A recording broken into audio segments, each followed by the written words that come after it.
விபிகனியின் வாடிக்கையாளர்கள் அனைவருக்கும் இனிய காலை வணக்கங்கள். இது வந்துட்டு பார்த்திங்கன்னா, நம்ம ஒரு சின்ன முந்திரி மரம் ஃபுல்லாக சுற்றி முந்திரி தான். தேக்க மரம் வச்சுருக்கோம் அங்கங்கே. இப்போ சீசன் டைம் கிடையாது, ஆனாலுமே இந்த முந்திரி கன்று வந்து சின்னதாக ஒரே ஒரு கொட்டை மட்டும் காய்ச்சிருக்குது.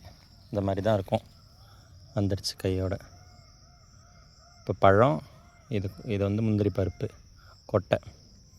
இதை இப்படி தனியாக இப்படி ரொட்டேட் பண்ணோன்னா அழகாக இப்படி சுற்றினோன்னா பழம் தனியாக கொட்டை தனியாக பிரிஞ்சு வந்துடும் அழகாக. அப்புறம் இதை எடுத்துகிட்டு போயிட்டு நம்ம இதை அப்படியே தூக்கி போட்டுருவோம். அதில் எந்த யூஸும் இல்லை, திரும்ப அது மரத்துக்கு அப்படியே உரமாக மாறிடும். இதை நம்ம அப்படியே கொண்டு போயிட்டு காய வச்சு உடச்சி பருப்பாக்கி கொடுக்குறோம்.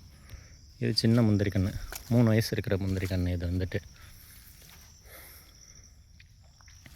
அதுமாரி இதுவும் ஒரு சின்ன முந்திரி கன்று தான். இதுவும் இவருக்கு ஒரு 5 வயசு இருக்கும், 5 வருஷம் ஆகும் நம்ம வச்சு. அதுவும் சேம் தான்.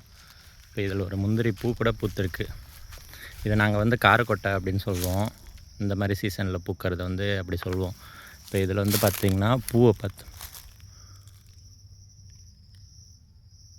எவ்வளோ அழகாக இருக்குது பாருங்கள். முந்திரி பூ இருக்கும், முக்கு இருக்கும், அதிலே சின்னதும் இருக்கும்.